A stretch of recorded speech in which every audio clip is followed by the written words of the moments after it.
All right, so good evening. For those who don't know me, my name is Karen Hudson. We're going to start now. Acting President of the Black Educators Association. And we're so pleased that you've joined us tonight to be part of our Education Town Hall meeting.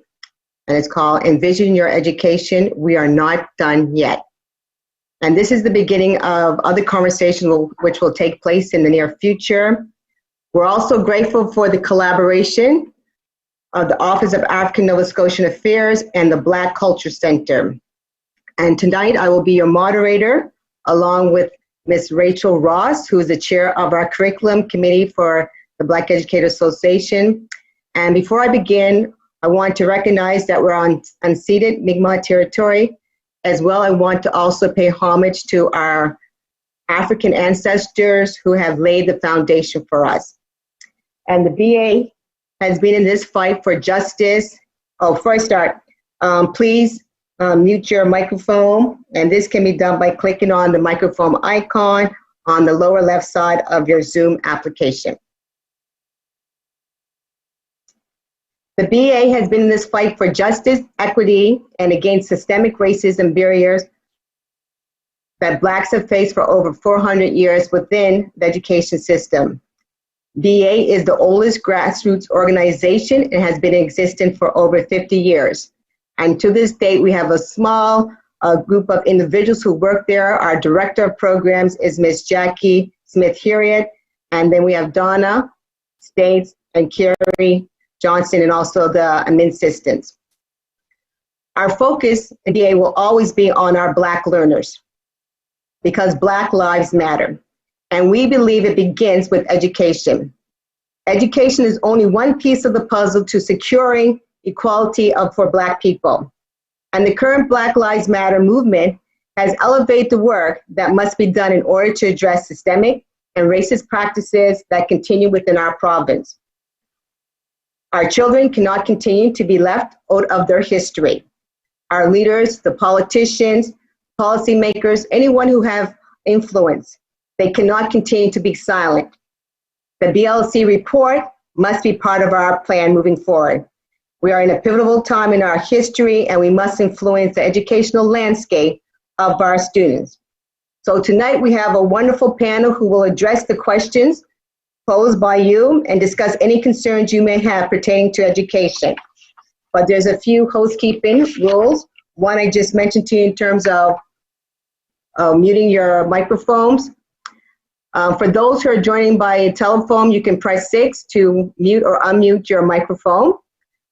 Please note that the chat box or the chat function is available for participants.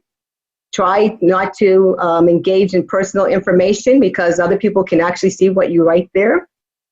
If you would like to participate or make a comment, please click on the reaction icon on your toolbar to raise your hand or type your question or comment in the chat window. And Miss Rachel there will you can either press 9 for those who are doing my telephone. You can get Rachel to pose a question to the panel, or you can ask the question yourself, but please let her know which you prefer. Keep it to a minute, please, so that others can participate in the discussion so that everyone has an opportunity. Let's remember to share and respect each other's views and comments. And so before we begin, I just want to leave you with this quote from Nelson Mandela. Action without vision is only passing time. Vision without action is merely daydreaming, but action with vision can change the world. And that's what we're here for tonight. I'm going to call on Ms. Ann Johnson-McDonald, who will be our first panelist. She's from the community of North Preston, has been a public educator for over 25 years. She recently returned to her home community school to take on the role of principal of Nelson Weiner Elementary. Ann serves on the board of the Black Educators as the BEA Development Chair, and during the COVID-19 pandemic has been active participant of the Educational Support Leadership Team for African Nova Scotian students organized through the African Canadian Service Branch. And she will begin the discussion with the vision of education and how it has changed since her time in school and what she sees now in education. Ms. Ann Johnson McDonald. Thank you, Karen. Indeed, it is an honor and a privilege to be a part of this town hall discussion, and indeed an honor to be a part of this community that's on the screen in front of me. My vision. I long to see the day when our African Nova Scotian students are able to live in a society and be educated by a system that respects who they are, who they are, and appreciated who they are, and expects them to reach the full potential that they are destined to be. That is, their potential for excellence. I came to school as a student during the 1960s and 70s, and I don't have to tell you of the marginalization the education system infused upon our communities during that period. Limited secondhand resources and books, streaming, auxiliary classes, guidance counselors encouraging us to take general and non-university prep courses in high school. Not much was expected of us, and the system was designed to keep us marginalized, but we persevered.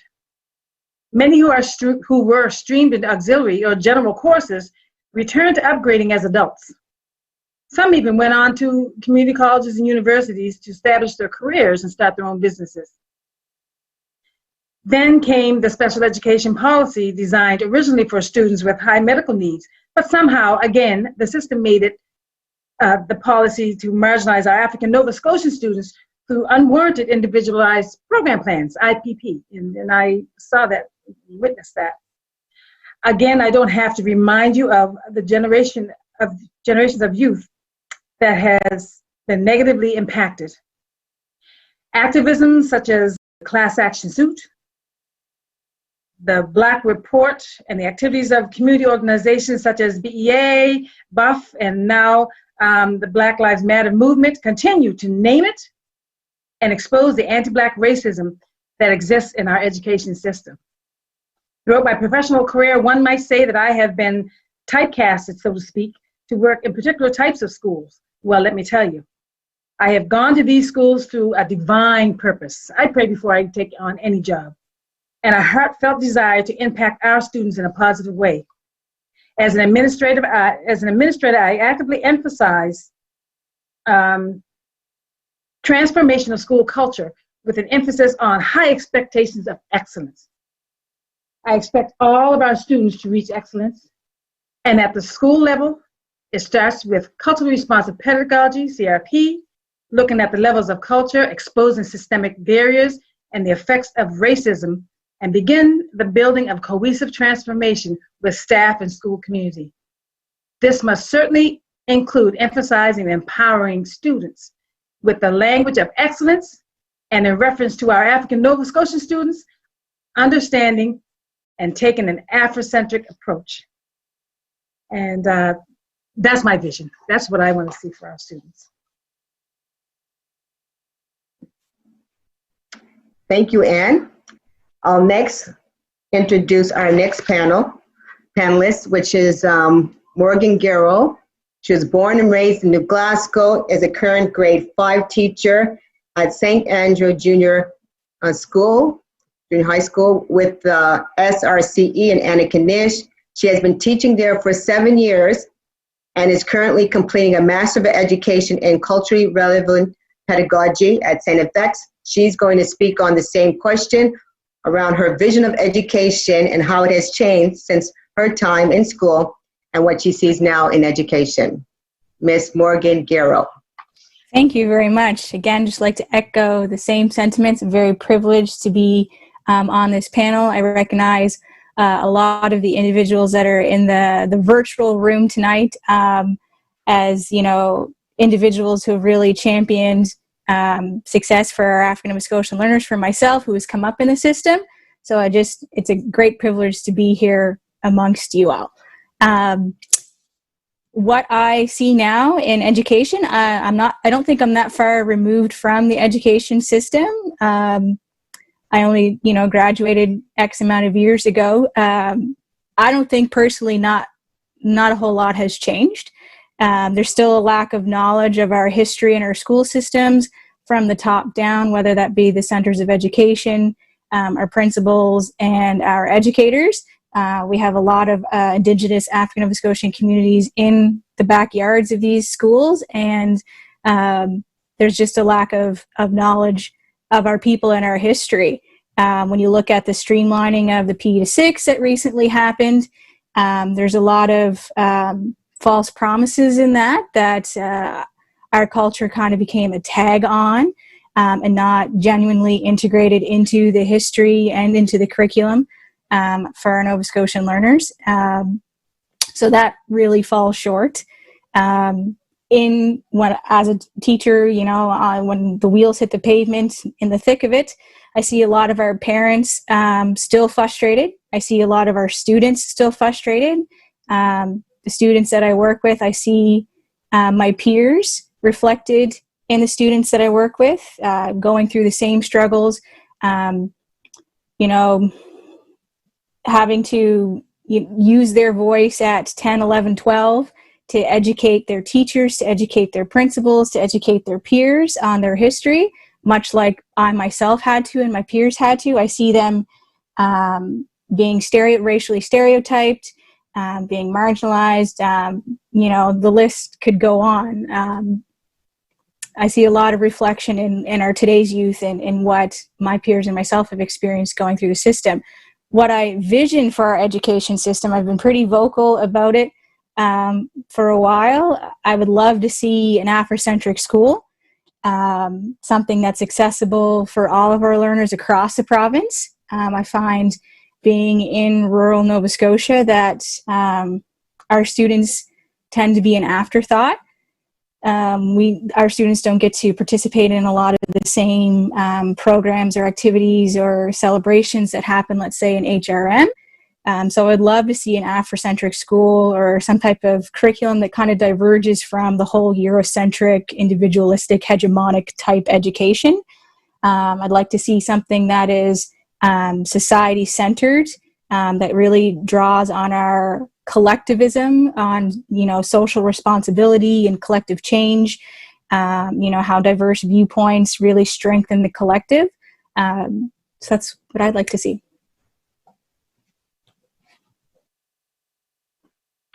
Thank you, Morgan.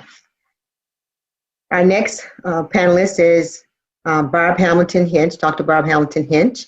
She's an assistant professor at the School of Health and Human Performance at Dalhousie University.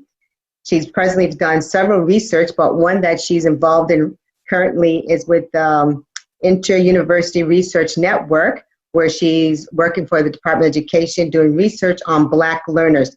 She's heavily involved in the community, and she also sits as a member of several boards, ALI, as well as IMATEP. I will now call on Dr. Barb Hamilton Hinch. She probably doesn't want me to call her doctor, but anyway, for those who don't know her, to be the next speaker, and she's going to answer the same question, her vision of education and how it has changed since her time in school and what she sees now happening in education. Thank you, Karen. And yeah, Barb works. I always tell folks, and actually I used it today, that I use doctor in the presence of white folks, but in the presence of my family who helped me become a doctor. You're my brothers and sisters, my aunties and my uncles. So you've raised me and lifted me up, so you're family. So very honored to be here this evening, and thank you for this opportunity. And I'm not going to spend a lot of time because I like being more engaged in the discussion and the exchange back and forth. And just listening to Anne give her comments, and Anne and I are, a little close in age, but not as close as people would think. But her experiences mirrored my experience as a child, going through the public school system and being streamed into classes where sometimes I'd be the only Black child in my classes. And then fast forward to having children and wanting to provide them great opportunities. And my oldest went into French immersion, and my youngest started in French immersion, and seeing them be often the only or one or two in the classroom, and having similar struggles of identity and acceptance that I went through, 20, 30 years before them. It was very painful. And even when I had a child who had challenges, and some of the folks who supported him are on this call, and I appreciate that support that he received, and people not seeing his brilliance. And the only people who saw his brilliance were often Black teachers. And that was very, very hard for me, and having to advocate for my child in a school system that didn't want him to succeed, to the point that I sometimes had to tell white principals, do not be afraid of me, because if you're afraid of me, you'll be afraid of my child. Because I did not back down from getting resources and supports for my child, and did it in whatever way I had to. So even in terms of the research, which I'm not going to take today to do, there will be presentations about that later, hearing the pain of parents in 2020 and 2019, and how their children are still being streamed into courses and placed on IPPs, and not being treated as excellent and seeing the excellence in them. And one of my colleagues who's on this line has me very conditioned to be careful of using the term achievement gap, which is what the school board wants us to use, and very conscious of the power in language and the language that we speak into existence. So I'm very guarded in the language that I use in talking about our learners and our children. And that's very important. So a vision for me is one where an education that reflects all of my Black children and all of their greatness and all of their excellence. And if that can't be in an Afrocentric school, then we have to take over a system that doesn't want us and make it our system. So I need to see my children reflected in the teachers, in the curriculum, in the administration, in the facility custodians and staff. And reading one of my colleagues' book a long time ago when we did the Afrocentric cohort in education, he talked about the custodian was the person who protected him, who took care of him. So from the top of every person involved in the public school system to the person sitting at the front desk needs to reflect the beauty and greatness that is Blackness. And that excellence needs to be celebrated throughout.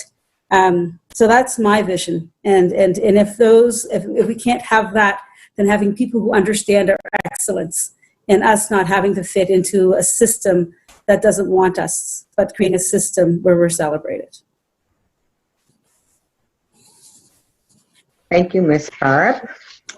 And our last panelist for this evening will be Kenneth Phelps. He's a past president for BEA, served over 2 terms.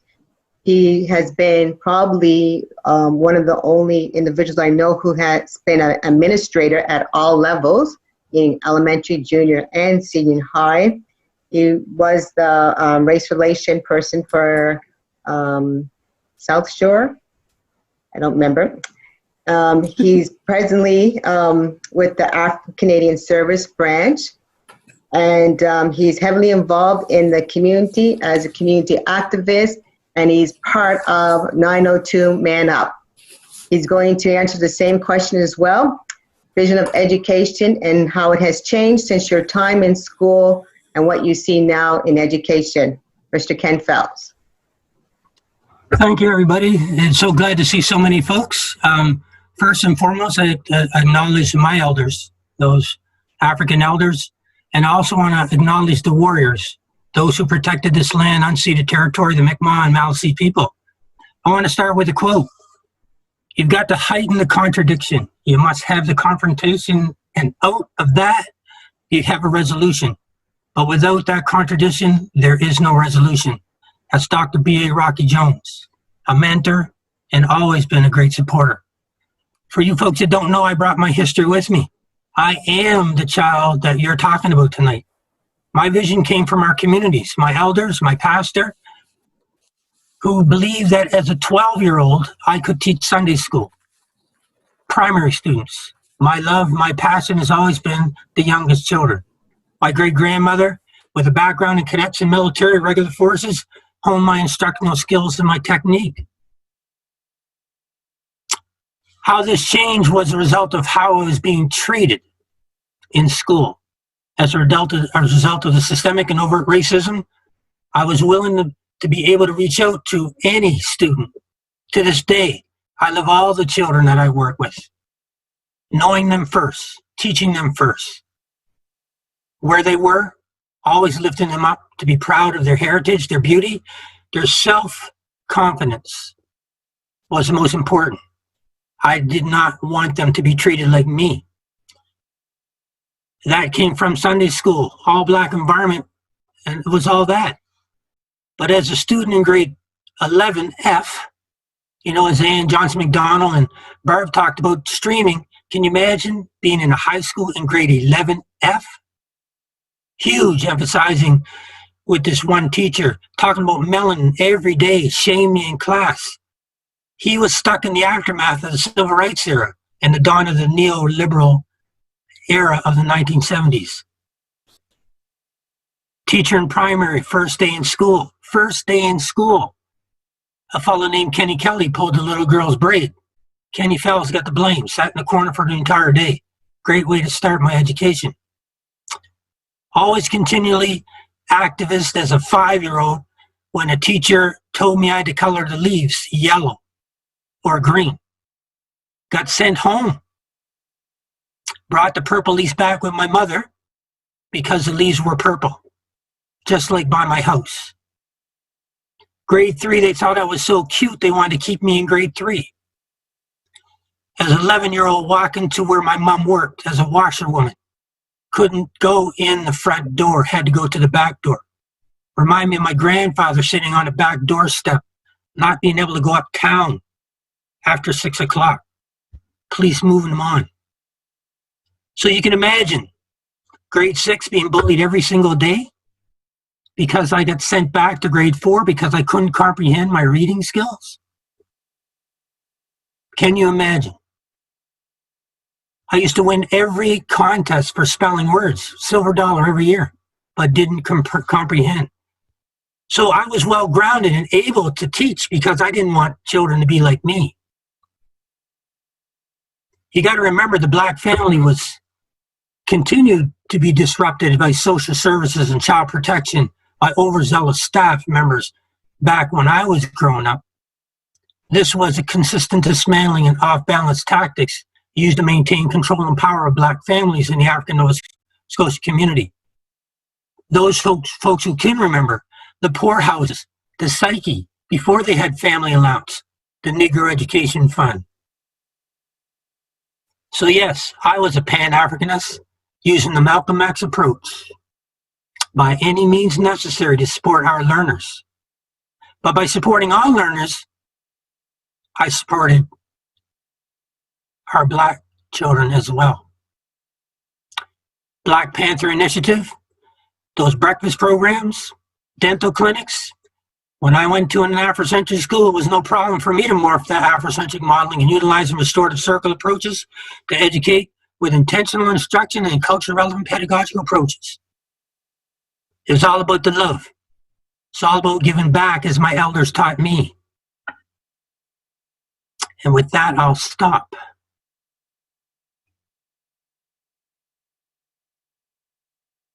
Thank you, Mr. Fells.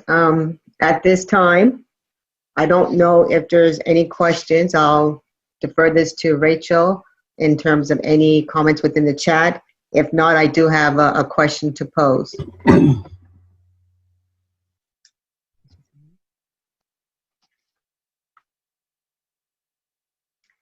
So my next question, Rachel, did you say no? Okay. But yeah, there's no questions right now. Okay. So my next question for the panelists is, how did COVID-19 expose the limitations for Black learners? And any person on the panel would like to answer that? Barb, Ken, Morgan, Ann? So how did COVID-19 expose the limitations for Black learners? Want me to start this time? Go, sure, thank you. So how did COVID-19 expose the limitations of Black learners? Well, it exposed the marginalization of the community. It exposed the very things that the Black Report suggested 25 years ago. And that we hadn't moved the needle for our Black students of African ancestry who are indigenous to the province of Nova Scotia. How racism is systemic and has been part of many foundational aspects of society throughout Nova Scotia's history, and can be manifested in both individual attitudes and behaviors as well as formal and the unspoken policies and practices within those institutions, conscious and unconscious, as well as implicit. You just got to look at page 28, the Black Report, when they said that it should be a branch, and then it took 25 years to get that. Continuous low expectations, no Afrocentric modeling, no Afrocentric school. It exposed too many groups reaching for the limited level of expectations for our students. I remember one time meeting an administrator who asked me what I would do. And I suggested to that administrator that if you give me $20 million, I would get our staff together and develop our own Afrocentric school and then watch and learn how we did that. That would be my expose of COVID-19. Thank you. And if I can add to that, and I know your intent may not be for us to all add to each question, so I'll again keep my comments short. And I think what the COVID-19 also exposed in terms of limitations of Black learners is that many of our learners are relationship builders. They learn through relationships. And even though some of our students have access to technology and had some support at home, it wasn't the same as going into the classroom. And we also need to recognize the fact that not all parents are coming from spaces where their parents may engage in education. So that was also a gap. And the way that our children are being taught, and I still have one in the system, isn't necessarily the way we were taught. So even some things that we thought we could do quite easily have become more complex. And as soon as we begin to teach the way we used to teach or we were taught, our children get frustrated, they get anxious, they get angry, and they tell us we don't know anything. And I even hear that in my household where, you know, I teach at a university, but I still don't know anything. So I take that from the place where it is of love and frustration that our children are going through. The other thing is that school for some kids was a place of safety. We have exposed so many children to situations where they may be experiencing abuse. And some of you on this call was that safety net for students. You were the face that they looked for every day to protect them, to support them, to make them feel excellent and loved. And that was taken from so many children. And it also made parents very vulnerable and even had to expose their weaknesses or their inabilities to their children when they weren't able to provide their children with some of the things and resources that they needed. So building on what Kenny said, not repeating what he said, I am very fearful of how our children are going to be further behind when the fall happens. And I see that even based on some of the research that I've been doing around where our children are and where they can be because of a system that hasn't embraced their excellence.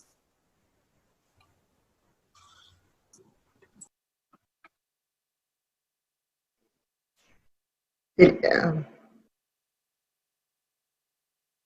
anybody else want to respond to that question? If not, then Rachel is going to. I just want to add one thing there. Yeah. Just to remind everybody that, just like Barbara alluded to, you have to remember one of the things that exposed COVID-19, it exposed that we not only came from segregated communities, we're still in those segregated communities. So if you understand how the education system worked through segregation, my best example of that was when the folk from North Preston came down to Graham Creighton High School the very first time, and they turned the bus around and sent them back. So none of those things have changed. Those relationship building things that we should have had, those transition opportunities that we should have had, were never navigated by the system. So when I talk about the systemic barriers, what has changed since segregated times to the Black Report to today?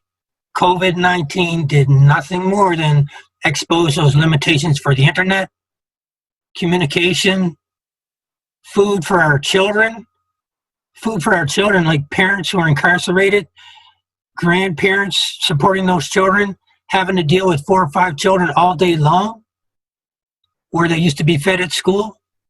That's that wraparound program that I was referring to. Sorry for taking all that time, but the passion for me for that one. I'd like to just add something too, if that's all right. Something that I noticed, and I'm only speaking from my experience, where I teach at. I feel like we're really pushing with culturally relevant pedagogy, cultural responsive pedagogy, whatever you want to call it. I think COVID really exposed, if you want to flip that and expose the limitations of the system, I think it really exposed the lack of understanding around CRP, because what everything was at your feet about how to engage in a culturally responsive way. The kids were in their homes, you were in your homes. What a way to slow down and build authentic relationships, make your content, your curriculum more relevant to the lives of your students. And I'm going to be, fairly honest, I think a lot of our educators struggled with that. They pushed material out onto the Google platforms and said, good luck. How many, educators engaged in Google Hangouts and, regularly checked in with their students? So I think when we're talking about culturally relevant pedagogy, because it just seems to be the flavor of the year, this is, what we've been really, I know in my Center for Education, that's what we're really pushing. But I think it really exposed misconceptions and, what we're really not doing in terms of culturally responsive pedagogy.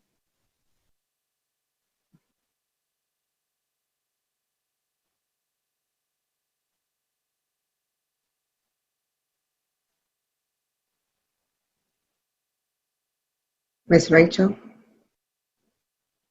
So I have a question from somebody who is following on YouTube. And so it's from Tina Fraser, and she asked, she mentioned many of our children start out in daycares across the province, and she wanted to know, how can early childhood educators be supported to support our children?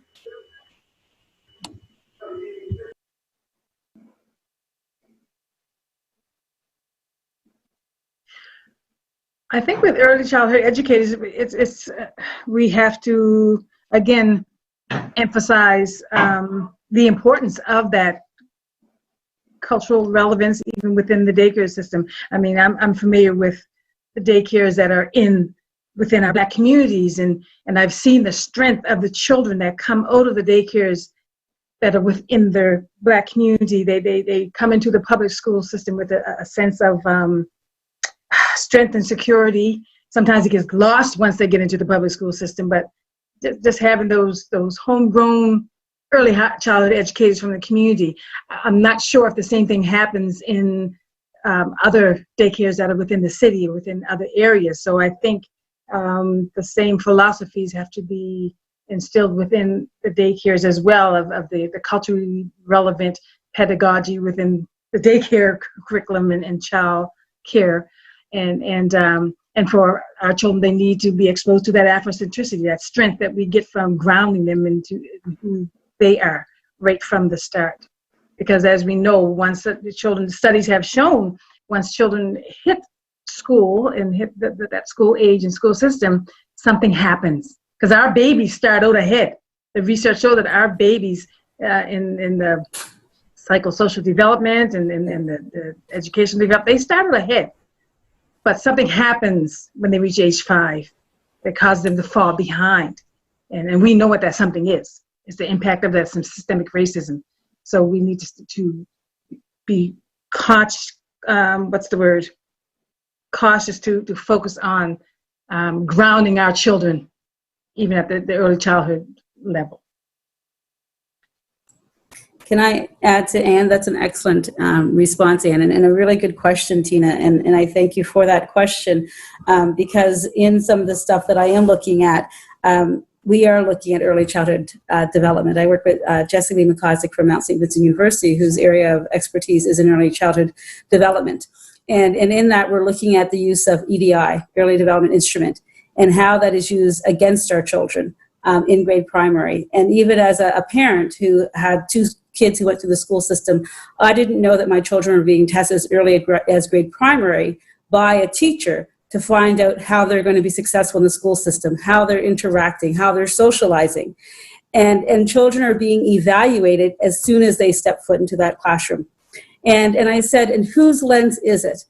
What lens are they using to evaluate my child? So if my children went to a predominantly white school and sat in a classroom, and if they're not socializing with kids in that classroom, then they're the ones being determined to have socialization issues. not the kids that aren't socializing with them.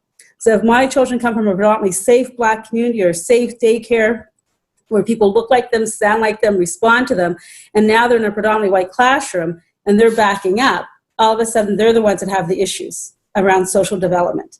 So we really need to be cognizant of who's doing the testing, what those standardized tests are looking for, and how they're being used. And we don't ask our system enough questions. So I think that our early childhood development needs to cheat a little. Try and get your hands on those instruments that are being used in grade primary. Get our kids ready before they start school. Because like Anne said, research is showing that they start well ahead of the others who are going into school. And then by the time they reach grade 3, all of a sudden there's something that's happening. And the school system has already determined what they can and can't do. And the low achievement and expectation of our children start early, predominantly in classrooms where they don't see themselves reflected and where they're not being pushed. And so as early childhood educators, it's always celebrating the brilliance in our children, making them feel valued and appreciated, and the I see you. Because sometimes once they start our public school system, suddenly the school system does not see us. And that is problematic. And then you're fighting to be seen. And I often would even do a test with my university students, and I would say, sit them in a classroom, and I would show them what happens if a child is called upon often to answer questions. Their confidence comes up, they become assertive, they know how to answer the questions, and if our young Black children are putting their hands up to ask questions and no one's calling on them, they're going to stop putting their hands up. So encourage young children to ask questions. Doesn't matter if they know the answer, to answer questions, to be engaged as much as possible, and challenge them, because we know that eventually our school system is just going to say they're not going to challenge them in the same way. And that actually scares me, what happens to our babies when they get into a system that isn't meant for them to succeed. Can I just add something to that, please? For sure. So I do certainly agree with Barb when she talks about EDI. It really does. It really does place our children in a real vulnerable situation. But historically, what I would suggest is that we have to remember who the first preschool teachers were. If you remember, the Black United Front put the Head Start program together. It's all across the province to the Black United Front.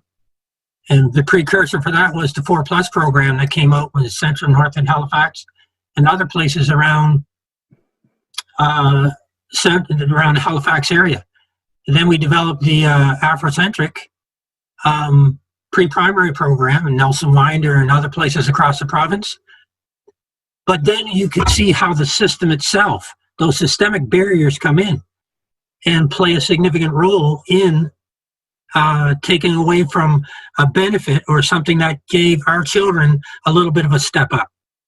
So remember, the Head Start program started in 1970. HRCE went to the province and changed that by bringing in the 4-year-old program to the province. So now our students that were trained as 4-year-olds are going to be a little bit more behind. So I do agree with Barb when she talks about, or the sentiment that we needed to look at the advantage, but that's something that was taken out of our community because a lot of those first frontline workers were our people. They were those daycare workers back in the day. So please keep that in mind. It's that nurturing piece that comes from an Afrocentric perspective that brings that. All those programs were developed in our community, and the evidence is still there. So when we foster that piece of initiative to support pre-primary programming, we had a huge meeting in Antigonish as pre-primary teachers a while back on this very issue. And this shows you how far we've come, even though it's still in the Black Report, and it stays, it emphasizes the vision that the Black Report had that we still haven't got there yet.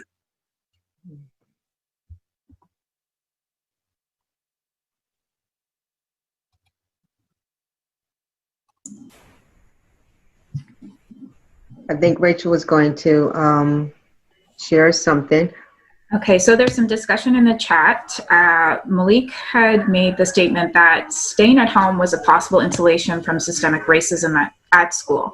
Possible Black students might have had to deal with the mental, emotional, and psychological break, and he's just asking for this to be considered.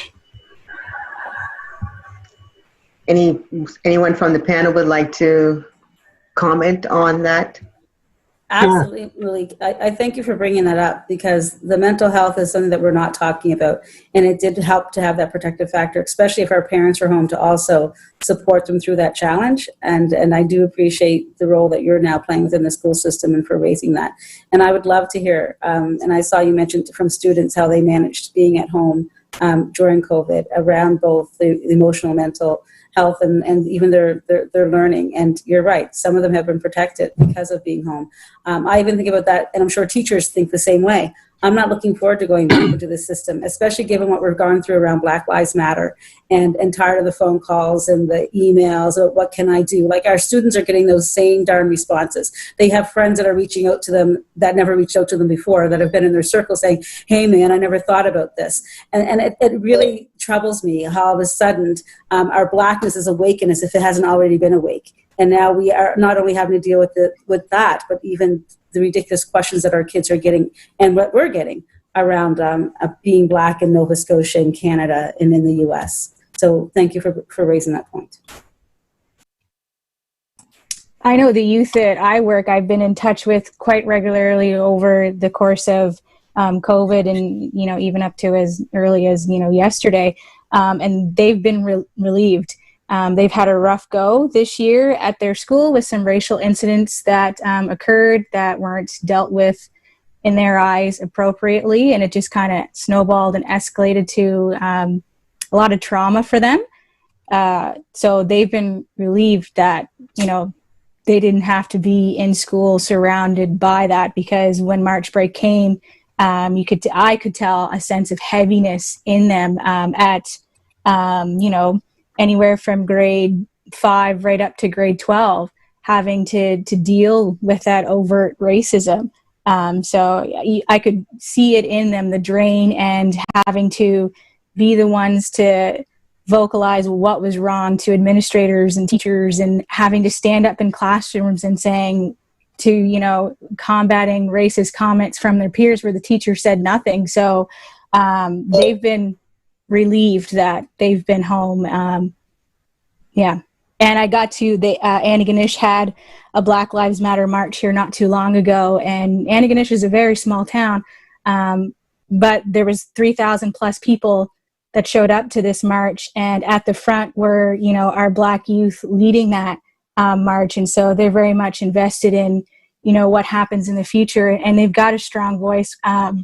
So in the event that we do go back to school, I think they're, you know, they've got a voice that they're willing and ready to use. Yeah, I just want to add that social emotional learning is pretty key to this. As a principal of school, it was always one of the forefront issues that many times we had to deal with, particularly in the Black community. So this interesting book, which is called Why We Can't Afford Whitewash Social Emotional Learning, would probably be a good read. And then it provides 5 different areas that you might want to consider: identifying emotions, accurate self-perception, recognizing strengths, self-confidence, and self-efficacy. Once we establish those things from an Afrocentric model, you're certainly going to have success in students. So yeah, COVID did certainly expose a lot of things. And one of the ways we can actually support our learners more is to actually build them up, always. Thank you. We have a few more questions from Rachel, from folks from watching YouTube, and from the chat there. Ms. Rachel. Okay.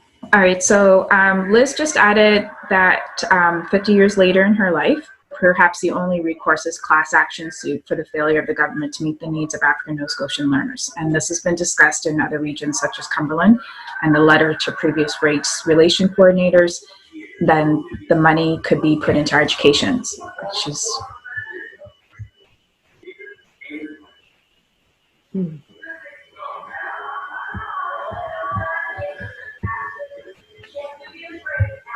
Any reactions or comments?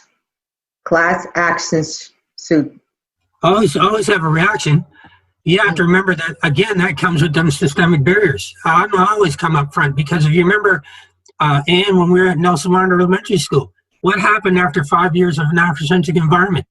They said because we became amalgamated with the rest of the city, that all those ingredients, all those possibilities of reading resource teachers, all those other avenues we had at Nelson Winder, we lost them. What else did we lose? All those fantastic teachers that were working there. So I do agree that that money should be redirected to all of our communities, particularly segregated communities who still have a community school. So there is no doubt that those things have an impact in our community, and they certainly had an impact on Nelson Winder Elementary School. Look what happened after that. We went from 106 students to 244. And what was the result after that, after we had other people coming in? So the impact is there. That's where the money needs to go. And adding to that, I have a number of colleagues who have talked about the fact that, and I'll use BEA as an example, but it could be any of our educational organizations, that every one of our organizations that are supporting Black students, because the next word out of my mouth is going to be lawyers, should have a lawyer on file. So when something is happening in our school system that is affecting our Black learners, that we have a Black lawyer that is being retained by the Black community that goes in. And that we don't wait for something to happen. The minute we don't feel in our gut that something is right, we call our Black lawyers who go with us and advocate and support our Black learners. I appreciate the work of the regional educators and student support workers, but there's nothing like having a Black lawyer on retainer that goes with you to the school and just dares them to continue to mess up. Because we also need to recognize the government money that has gone into the different programs.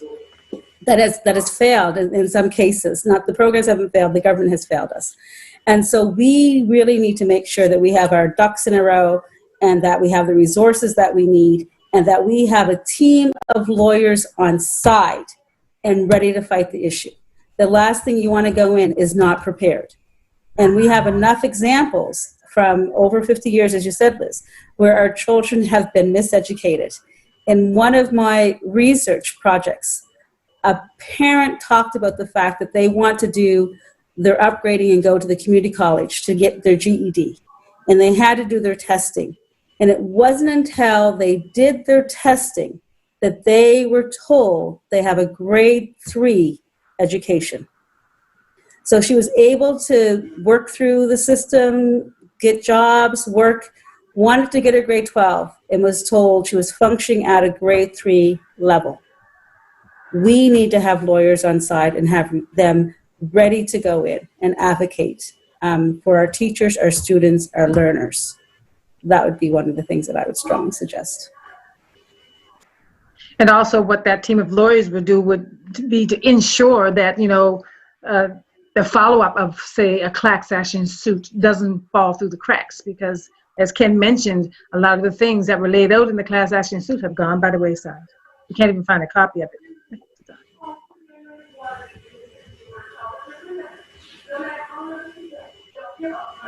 All right, so the next question is from somebody who is watching on YouTube, Nathan Beeler.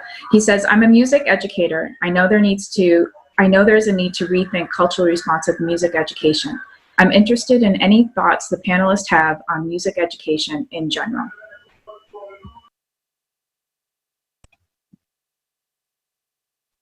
Well, I teach African drumming. I've had an African drumming group since I've gone down to Antigonish, and without fail every year, because I do believe in the grade 7 music curriculum, African drumming comes up. And some of my drummers end up in that music class. And there's a contrast between, the program that Wayne Hamilton kind of pushed out many, many moons ago. Mylan Borden was my instructor. There's a difference between the way that our communities have taught African drumming and the way the school system teaches African drumming. So it's a very Eurocentric ta, ti, ti, ta, ti, ti, ta. way of teaching percussion with African drumming. And there isn't a whole lot of historical context given to African drumming and the significance to our communities and our people. So I know I've had several conversations with our music teacher and student teachers who have come, who've had to teach that because my drummers land in their class, and there's a conflict that arises because I've taught them one way, they've known it one way, and here they're being challenged saying that is wrong. So that would be one way to kind of to take a look at that because the Eurocentric way isn't always the right way. And again, our teacher training institutions need to wake up and ensure that teachers coming out are equipped to be culturally responsive in the music programs. When you mentioned that the grade 7 curriculum, I was a part of, when that first came into being, when Wendy was developing that curriculum, she had me do a few things. That's gone by the wayside because I taught it when I was a teacher, but then when I became an administrator, I'm walking into schools where the drums are collecting dust. Our school concerts are they reflecting our children. I'm glad that whoever brought that up did bring that up because music is a strong part of our culture, and I think that there needs to be more emphasis within the training institutions and teachers coming out that are teaching music to be culturally responsive and bring that part of our students' culture out of them. Absolutely. And there's another piece too, I'm not sure if it's in grade 7 or grade 8, where they look at protest songs. And I can remember going in on my prep period, teaching 3 or 4 classes on protest songs that talked about apartheid in South Africa, because the teacher had, wanted to include, but for some reason couldn't do it themselves, right? So there's that, and I've seen it come up here in the comments too about I'm a shit or get off the pot type person. Either you're going to do it or you're not going to do it. So, I mean, there's never going to be enough time in the day to learn all these things. But if you're invested in our students and, uplifting them and being culturally responsive, you're going to find the time. So it's as simple as that. So just to add voice to that, I mean, I teach African drumming as well, but I don't just teach African drumming. You can't teach African drumming without teaching dance. You can't teach dance unless you have all the instruments. So all the instruments that go with African drumming, they're required too. So if you're going to run a program, that's where you get Eurocentrized, because anybody can get a djembe and do a djembe. But if you have all the instruments and you understand how they work together, that's about our community. That's where community becomes involved. So to the questioner, it's not just about the drumming. There are all aspects of it that play into it. And you can't just use an Afrocentric model which precludes the drumming, because there's jazz, there's blues, there's all those other pieces of music which you can utilize all those instruments in. So if you are interested in a volatile and versatile program, then you have to incorporate all those pieces and what they mean, because our story comes from people taking cardboard boxes and playing banjo. We did the history of the music at Dalhousie when I was in the transition year program. 12 hours programming and playing the instruments too. That is when you're invested in the program. So all those supports, we can probably send you some websites to get to find out how to incorporate a lot more of the music into the music. And it's not about outcomes, it's about getting the feel from the children. Because our children don't have no problem dancing, I can tell you that. And moving. If the music's good. And I'll just add on really quickly. I appreciate your question. And I think we need to also look at who's teaching our teachers, both depending on where they are within their education and even when they make the decision to become a teacher. So I celebrate the fact that my 17-year-old says he wants to be a math teacher and a phys ed teacher. Go figure. Kenny and Rachel. But anyways, that's what he's saying right now. That might be a different story another day. My bodyguard. And in saying that, it's being aware of what he's learning throughout those steps that he can then apply when he goes into a classroom.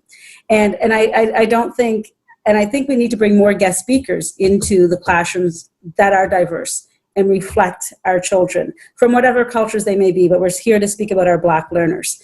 And get rid of those, I'm going to say it, those damn white master drummers who are being invited into our schools to teach our kids drumming. Say it again, say it again. Because if you are being taught, and they're using the word, we're master drummers, we've been taught by the master drummer in Ghana, and I'm here as the white man to teach you how to drum, that's problematic for me. And so if we're going to allow them to come into our system, and our kids are seeing that, and that's what a master drummer looks like. Wrong message. And our children are getting so many wrong messages in other ways that that's the last place they need the wrong message, because we are musicians, we are drummers, we are orators, we are songwriters, we are all of that. And that needs to be brought into that classroom and celebrated. Even when I think about, so you're all getting me passionate, even when we talk about giving the land acknowledgement. In university, I take full leniency to say, y'all got a little Blackness going into you because you all are descendants of Lucy.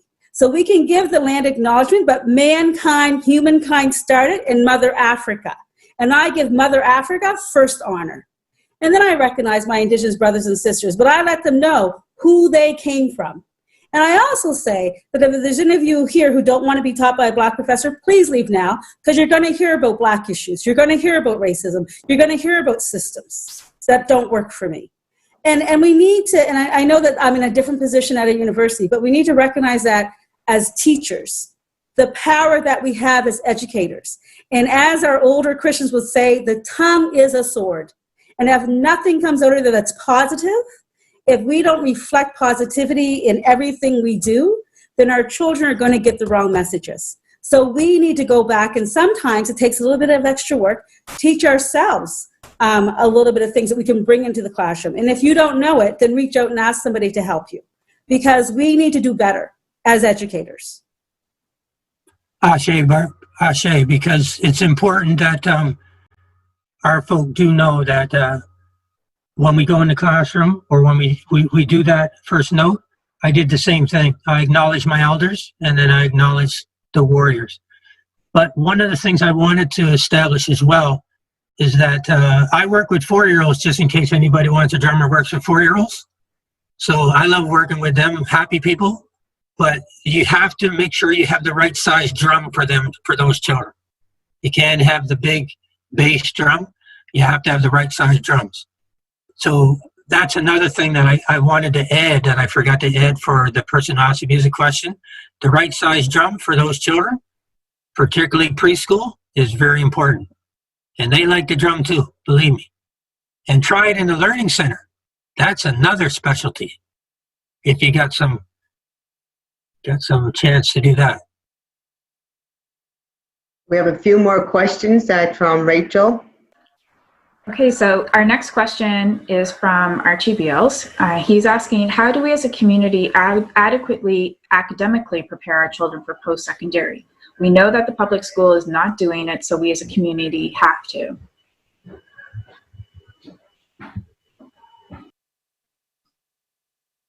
It's interesting you asked that. I was speaking with my daughter who just graduated from University in Ontario, and she was reminiscing back to her high school experience. And quite often our children come out of high school just not feeling prepared for university. Mm-hmm. But she named a teacher from our community that she said, "Mommy, this teacher really pushed me. She had high expectations of me." She said, she would say to me, "Antifa, I'm not accepting that essay from you because it's not up to par where it should be, and you're going to university." So I think that's where the emphasis needs to be. Our students in high school need to be expected to produce excellence, and they need to be pushed to produce excellence, not mediocre. They may gripe and complain, but they will appreciate it afterwards. Because at the time, she would get frustrated. "Oh, Mommy, Miss So-and-so's picking on me. She's da da da da." But now she's saying, I'll say her name, Miss Kane. She said, I really appreciate what Miss Kane did because she pushed me to excellence. So that's important. I think that can start younger than high school. I see it. I teach grade 5. I see it now with my own, African Nova Scotian students pushing for excellence, setting that high bar, setting those expectations for them that I'm not accepting that. Let's do better. So I think you can start that, building that, and using that language even younger. So and you're absolutely right, because that same daughter, she's Miss Talker, but she had a grade 2 teacher.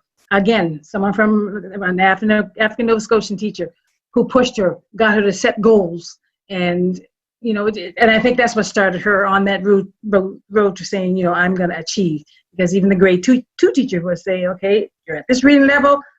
By next month, I want you at such and such reading level. I know we don't usually tell students that, but that Black teacher told my daughter that when she was in grade 2, and my daughter would set that goal. Mommy, by the end of this month, I'm going to be at reading level, whatever. So I agree with you. That's why I'm an advocate for a P-12 school. That way at that school, I get them for the whole time. And the most important value system is I can bring in an IB program or an Afrocentric program or specialty math, specialty skill trades, and work whatever venue that children want to work on to make sure that they meet the heights that they have to go to, because it's not all about academics going to university. We still need those plumbers. We still need those folks who fix cars. And if you can imagine, our children, our males and our females, can take apart a car and put it back together, and they never even seen it and never had the training. So let's be real about what kind of education we need. We need that school. We need that school. And if I can just chime in quickly, Mr. Fells, I agree with that in terms of if you've got the right mix around an administrator that recognizes that. Having been a product of a P-12 school where those supports weren't there, it's very challenging to exist in those places because you don't have a space to actually recuperate from the damage that's done from P through 12. So in the right circumstances, the right conditions, absolutely. But being a product of a school that was a consolidated school from P through 12, you get labeled by grade 3 or 4 based on the performance of a relative or someone from your community. That's a long time to survive in an environment that isn't conducive for you. And just adding to the question in terms of post-secondary, and I heard post-secondary, so for me that included both community college and university, and even on a call earlier today. And even when I think about the Black Student Advising Center where I used to work, and even some of the early times there, is that we don't see ourselves reflected in post-secondary institutions. So even let alone the public school system. And we were talking about where our universities are located. And we were speaking specifically today about Dalhousie and St. Mary's being located in the South End. And those of us who grew up in Nova Scotia, the South End was a place you didn't go. It was a place that was considered very racist. You weren't welcomed. Many of us have parents who work there doing day work. And it was a place that just was not safe for Black people. And so we need to make these spaces safe early for our children.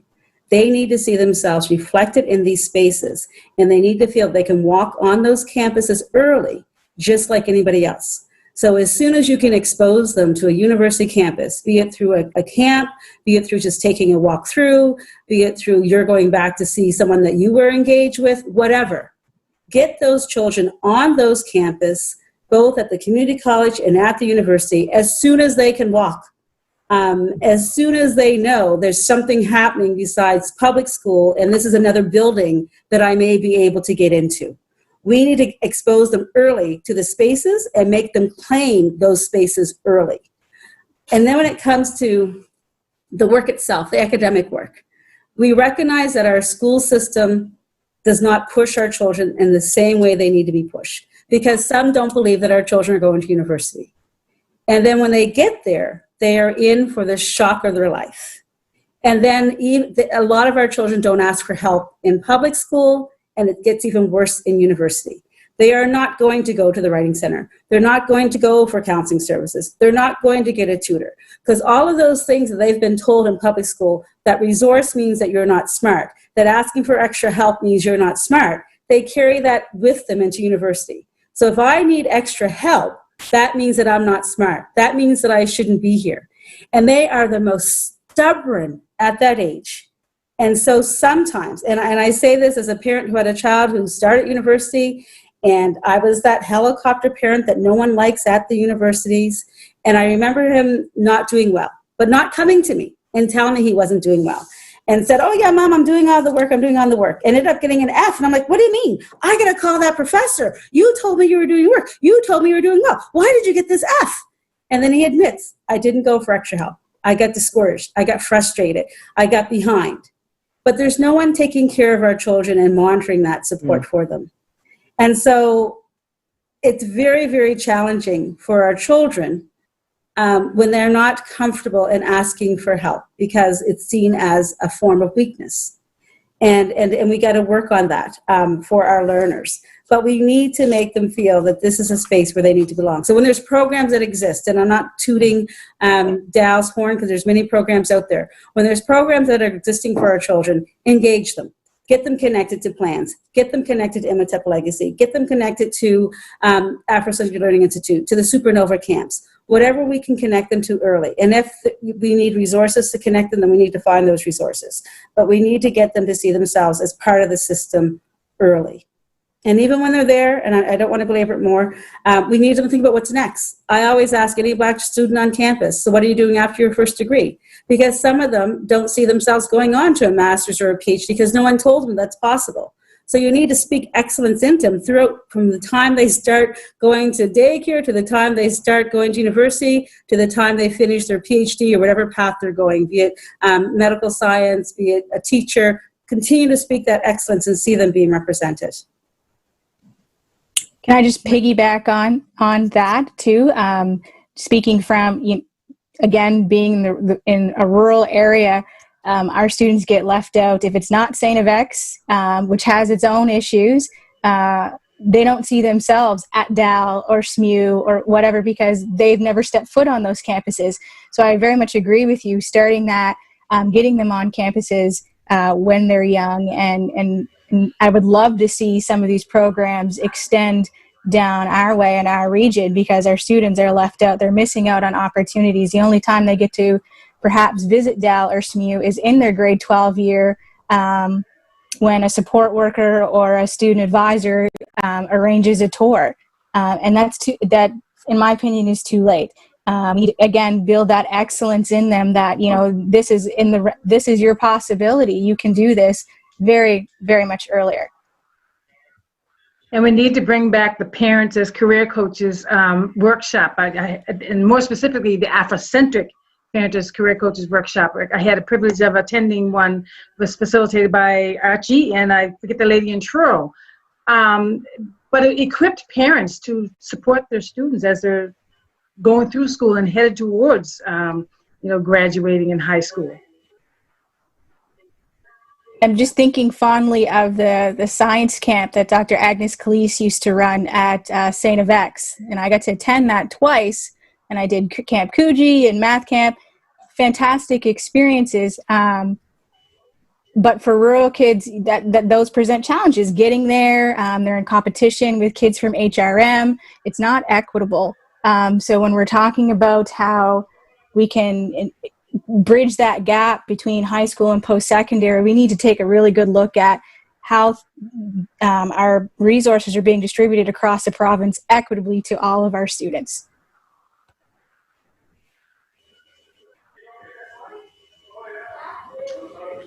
Great. Next question is from Dr. Wanda Thomas Bernard, and she first of all thanks for the conversation on education, and she's interested in the intersection of disability and African Nova Scotian learners, and wondering what attention is being paid to what our students, our Black learners with disabilities have in their need in culturally specific context.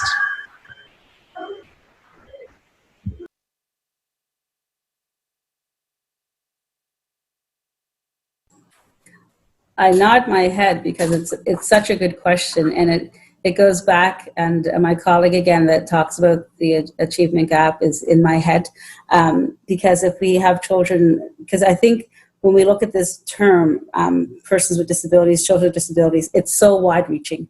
And a lot of you who work with children who have disabilities and other challenges understand where I'm coming from. So it's not, again, going to be a one-size-fits-all, because their abilities are going to be on different ranges. And again, people come in sometimes not allowing the child to first demonstrate what they're capable of, but come in with their own preconceived perceptions of what a child can and can't do. And having a child who had invisible disabilities and struggled through the school system and not have no one knowing what resources he needed was hard. I can tell you as a first voice parent. And I remember calling my friends who are educators and saying, look, I'm pulling my child out of this public school system because they don't know how to manage my child. And if you can just teach them for 4 hours a day, I will be so happy, and I will pay you what you need to be paid, because the school system is destroying my child. And that's coming to you as a parent who struggled from early education and had very little support of advocates working with my child to make sure he got the resources he needed. And so, again, the resources that we did get access to did not look like us. They were not culturally relevant. They didn't speak to the needs of me or my family. In another part of my research that I'm working with around looking at exactly the same issue, a parent who took one of the programs at the IWK said the only time in her training of going through the IWK Strongest Family or one of their trainings where they saw a Black parent who was working with a child with a disability was when they were told they were disciplining their child wrong.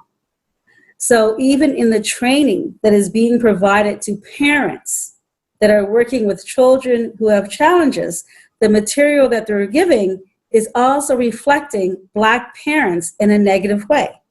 So above and beyond the public school system that is built for one size fits all, and if you don't fit in the box, then get out of the box, we need to look specifically at our children that have a varied number of disabilities that are affecting their learning, and how can we support them? Because there are not very many qualified, and I don't know, you all know better than me, resources and people that are of African descent working with children with disabilities.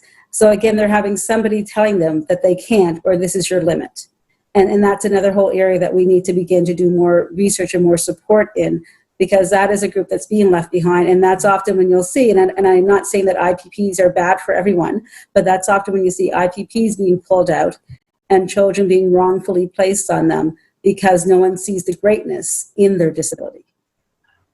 So, Just to build upon what Dr. Barb was saying, we find ourselves depending upon systems, both the medical system and the school system, that relies on assessment batteries that were not designed for our children. The assessment pieces that are developed out of research, but the research is not on our children.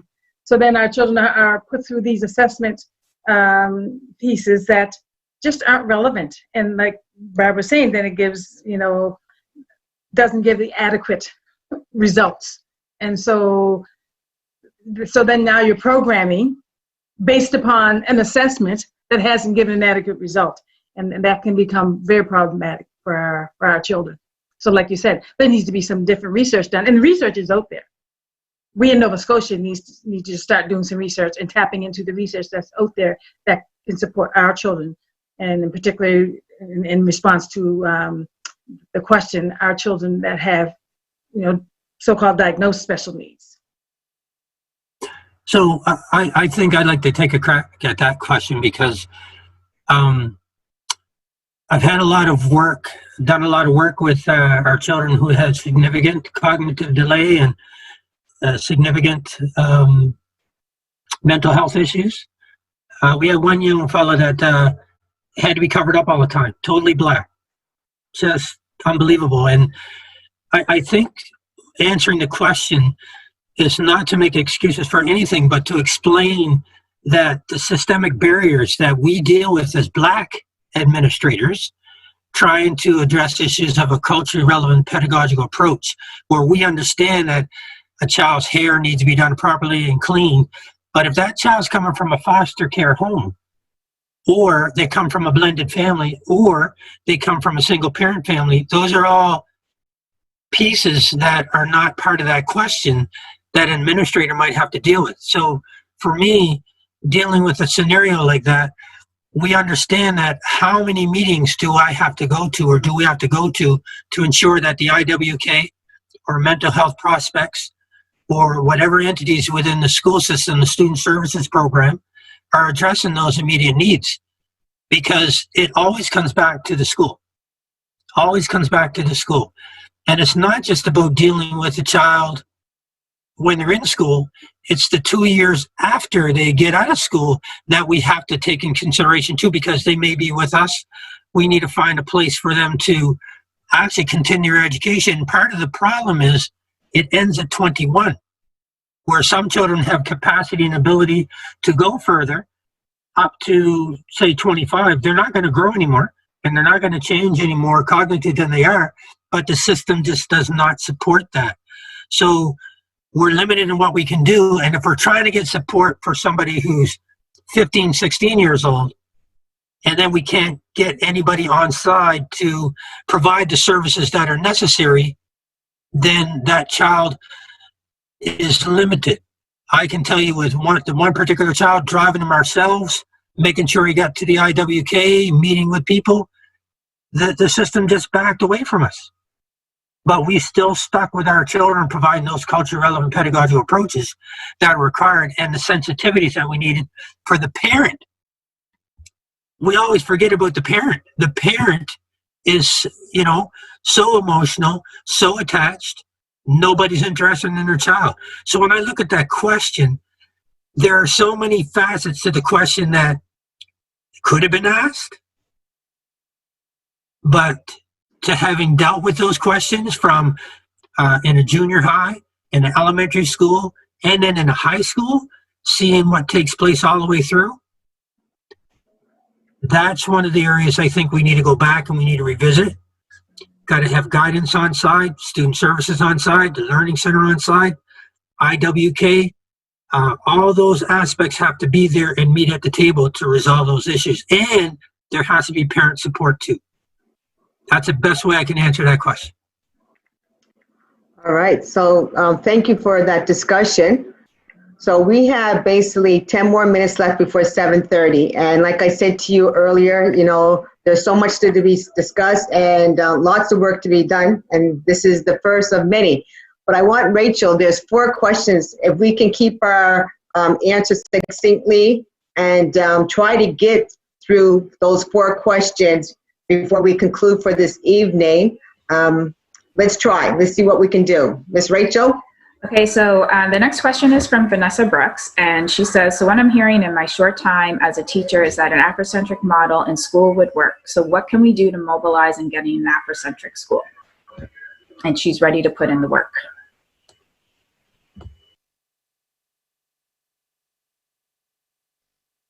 I think we all... That's a history. Listen, what can we do? You got to get the government. You know what you need to do? All these schools that are empty, we just need one for $1, and then we need to show them what to do. That's all there is to it. I know we can attract the teachers. We already got the curriculum. We got the people. We just need the students. So, light it up. I still don't know why it hasn't happened yet. We've said it time and time again. It can be done. All these schools that are sitting empty, St. Pat's Alexander School, on and on and on. That's what we got to do. If we got everything we need. The administration, the beautiful people, just no money to buy the building. It only costs $1.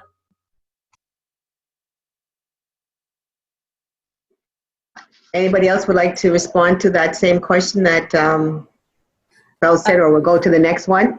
Well, I know that you said keep it sweet, so I know it doesn't help you much right now, Vanessa, but I can tell you that people are talking about the next steps, and we are getting teachers on board who are looking at saying, I'm ready to leave and retire early if there's these opportunities. So we are beginning to gather those names of people to see who's ready to step out, because we talk about the fact that Margaret Collins started in her room, although her school wasn't an Afrocentric school. The Muslim school started with one class, and then they built up and now have a whole school.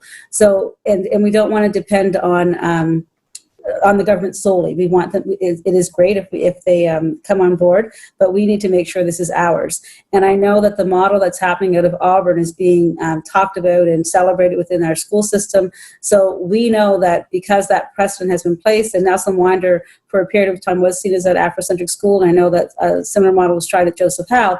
And so the model that is at Auburn has been so successful that I can tell you that as an institution, we're looking at pulling cohorts from that group of students who are getting ready to graduate, to bring them to Dalhousie as a support group of cohort of excellence. And many people are watching that model to see how successful it has been. And so whatever school you are in, there's now that precedent to say, this is happening at Auburn, why can't it happen in our school, until we are able to get the Afrocentric school. Advocate in your own school for a similar model that is being done at Auburn, and say it was able to happen in the public school system. There's no reason why it can't happen from the elementary school right on up through. And if parents want it, parents need to demand it. The same way we can have a French immersion stream, there's no reason why within a public school system, if parents want to have an Afrocentric stream in the public school system, get that petition, get them to sign for it. The Acadian community, again, this is my passion coming out because I'm so frustrated with this whole process. The Acadian community has lobbied. They have their school. They're going to be opening their school soon. We may not have that numbers. We may not have that same financial means, but we have enough in our school system that we can say, I don't care if I have a classroom of 10 students or whatever you need publicly. I have 10 parents who want this classroom from P to 3 of their Black students, and we're going to advocate for it and make it happen. And get the organizations behind you. Don't wait for the school system to give us a school. Don't wait for the school system to say, okay, we're now going to give you. There's a model already in place in high school. Let's make it apply at every level, and let's start getting parents signed up to say, I want Vanessa Brooks to be my teacher in an Afrocentric stream in your school starting September 2020. That was our model. That's what we were going to do, from Nelson Winder to Ross Road and on to Auburn or Cole Harbour. But I do agree. We have to start at elementary level in the immersion program. And at Nelson Winder, didn't mean to cut you off again. At Nelson Winder, we are in the process right now of bringing back what we started back in the 90s in terms of infusing Afrocentricity and building upon it within our school and naming it even within our student success plan. So it's a work in progress. Rachel has been supporting us through her work with the diversity team, and that's where we are. But I agree with Ken in terms of the bigger picture. You know, if we keep saying we need an Afrocentric school, you know, outside of the community of North Preston, we just need to do it. We just need to start it. My apologies. I'm just not sure who the panel is because I kind of joined the conversation late. I can tell you the panel. The panel are Ann, Barb, Morgan, and Ken Fells. Is it? No, thank you so much for that. I'm just wondering, though, the appropriateness of kind of my comment. But just to speak to the conversation around the French immersion program, I know a number of years ago, being a part of a center of education or a school board, that there were talks when there were cutbacks about eliminating that program or reducing the funding. I'm wondering if it wouldn't be something that we should think about as a community around trying to develop an Afrocentric school to work to access federal funding. The rationale behind that is that the fact that federal funding is what supports the CSAP meant that it was untouchable from a provincial perspective. So when the province was cutting back on funding as it related to the CSAPs, the fact that it was federally funded meant that those funds were untouchable. If we're talking about a level of autonomy, given the circumstances of Black Lives Matter and anti-Black racism, and we know we have representation provincially from our community in the Senate and other areas, and this is a topic of conversation, should we not look to access a federal conversation around protection for African Nova Scotian learners, giving our histories, stemming from the Black Report and beyond to present? Because I think that if we can create a level of protection, the barriers that exist locally from a provincial perspective we might be able to circumnavigate, because we've learned over the years what they're willing to concede versus what they're willing to kind of demonstrate in terms of performative allyship that doesn't sustain a change for us. And so going back to Malik's point around accountability, and the point that was brought up earlier around accessing legal representation, we've already established that through the Black Report in terms of we will and shall. And so how do we hold folks accountable to that beyond, beyond what their performative commitment is, without actually substantive, supports and autonomy of the Black community to make those decisions? That's my comment. I just remind you that MK is funded federally, and that's because they're supposed to be one of the founding members, even though Matthew DaCosta brought them on and made sure they got to Nova Scotia. So the thing is, unless we're given third-party status, we'd have to look at that, or either repercussions, or what do you call it, repercussions or reparations? Yeah, reparations. I'm only joking. We have to get the best way to go about that, I think, is reparations from the federal side. I'll close it there so I'm not talking too long. All right, Martin, your question was next. I'm hoping that you felt in your comment you might have gotten some feedback on that. Okay. Well, I think this piece was about the accountability. Yes. So I'm going to move to the next question, and it's from Tess Porter. She wants to know if, does anyone know of a parent mentoring program where parents mentor each other, especially to those parents new to the school system?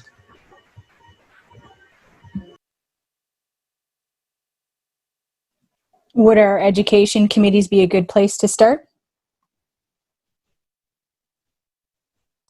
Well, we used to offer a parent committee at Auburn and Cove Harbor. So, Karen, you want to speak to that or no? If Tessa's question is asking about a Black parent place, or Black parents supporting Black parents, there's not one that I know of. I know as a Black parent, I put myself on SAC since my children started school from P to 12, and sometimes on 2 SACs, because that's often the school advisory committee, because that's often where decisions are being made, and I'm always worried about what's going to happen to my Black learners, because that's often the committee that makes the decisions around discipline. So I always plot myself in that position. But in terms of parent-to-parent support, I wish there was. And I've often told myself, as a parent who has struggled with a child who had challenges, that I was going to start one, because when you have challenges in the school system, you feel like you're the only one. And you become very embarrassed to look for help and to talk about it. And you do feel isolated and alone. So there is definitely a need for a support structure for Black parents who are going through challenges and also who are going through successes. One of the biggest things we don't put our children in, for instance, is the IB program. And why not? So we need to talk about even those avenues. So it's not just talking about challenges we're having in the school system, but also moments of experience success. So I think it's an excellent suggestion, and would like to see something like that could be developed, because I think it would have a great impact. So we had that opportunity to do those things. What we did is we had education committees. Those education committees, particularly, there's still some in existence around the province, particularly in Metro. So the education committees, for the most part, are people who are of Black African ancestry, and with blended families, they come as well. So I don't know where you're calling from, but I know that that might be a good start to get yourself involved, and that's through the Black Educators Association. There are strong education committees also in New Glasgow and the Antigonish area that are very active and vocal in our students' success. So again, not sure where you're calling from, but especially New Glasgow. I am calling from Ontario. So you should check with Warren Solomon with the Ontario Alliance of Black School Educators. I'm pretty sure that he would give you the background information for getting support for Black learners, because they're doing a great job there now. You could also reach out to someone who I believe is on the call, Miss Brenda Francis, who's a regional educator for the Black Educators Association. They have a human rights case that the Tri-County Regional Center of Education is responding to, and they might be able to give you some insights with respect to challenging a center of education in the interest of the Black community. Okay, so I just want to say thank you. Sorry that I have to cut people off. I have one last question. The time goes fast when we get into a discussion. But like I said earlier, this is the first time, the first attempt for us to have our education town hall meeting, and we will have another one, follow up for some of the questions that we didn't get an opportunity to address this evening. But before we leave, I'm going to give the four panelists the opportunity to just speak to one question that was on the chat there, and it may be a way to how we can just in terms of our overall thinking, our collective thoughts in terms of someone mentioned about disrupting the current system so that our children are not continually left out. And Morgan spoke about that earlier, about our children are constantly left out. We want them to be stand-in. So how can we disrupt the system? Think about it. So that means the sweet answer you're going to give right now, not a story answer, but how do we disrupt our current education system so that our children can experience that and celebrate that excellence and celebrate who they are in terms of being people of African descent, African Nova Scotian, people of African Canadian, their Blackness. So do you want to go reverse and then just look out for the next call that we'll have? Probably it won't be on a holiday or falling on a holiday that would be taking place, but we would do that sometimes in the middle of July, but we will get back to you with that opportunity. Envision your education. We're not done yet. And would you like to start, Morgan, Barb, and Fells? How can we disrupt the system, you're saying? Yes. One point I want to make is we need to shake up how our children are being judged. You know, when I think of, I just keep hampering on the assessments. When I think of the assessments, the literacy and the math assessments that aren't designed for our children, and so there you get the results of the grade 3 assessments, so many not meeting, results of the grade 10 assessments, so many not meeting. We need to disrupt how these assessments are made up, how they are judged. Because I think if that many children are not meeting, there's something wrong with the assessment. That's what I want to say. I think we need to start holding people accountable from the top down when we're talking about centers for education, principals, teachers. We have performance appraisals for a reason. You know, we've been having these conversations for years. We need to be we need to hold people accountable. Either, you know, do it or you gotta go. Barb? Yeah, sorry, I was just enthralled in all the responses. I definitely think I agree with both what has been said, but a lawyer on retainer and making people accountable and not being afraid, although I know that for some of us it's our livelihood, but not being afraid to call people out and use the models that are in place and demand excellence for our children and excellence for all of you who are educators. And I applaud you for working with our children, and I say thank you. Because of the work that you're doing, and you are disrupting the system as educators in a system that don't want you there, and that in itself is a testament to your strength and your resilience. And I want to say on behalf of Black parents who have children in the system, thank you, wherever you may be in the system, whatever you may be doing. And that's one way that we continue to disrupt and support each other through that disruption. But having a lawyer on side and keeping people accountable. Else? Disrupting the system, in my mind, it's very simple. It's human resources. That is the greatest disruption and the greatest problem that any administrator would have. I can't get the teachers that I want. I can't keep the teachers I want. And the teachers are getting frustrated now with the equity hires. We need somebody in human resources. That's number one. And the other thing is we need reflective curriculum outcomes that support our children's immediate needs and greet them where they are. Teach them where they are. And to stop comparing them to other children. They're their own unique individuals.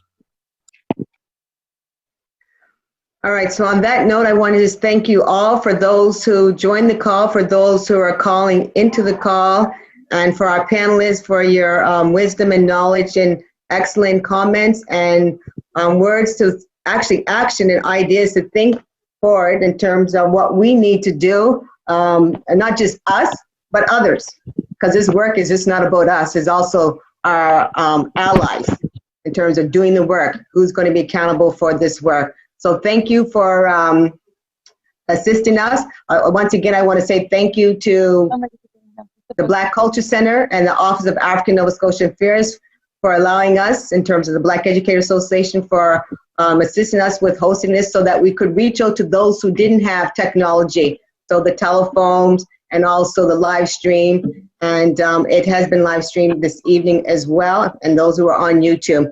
Thank you also to Rachel for watching that chat, because there's a lot of information on that chat there, but it could be the beginning of our next conversation in regards to some of the questions that we didn't get to, and we can come back. Enjoy the rest of your weekend, and God bless. Have a great evening.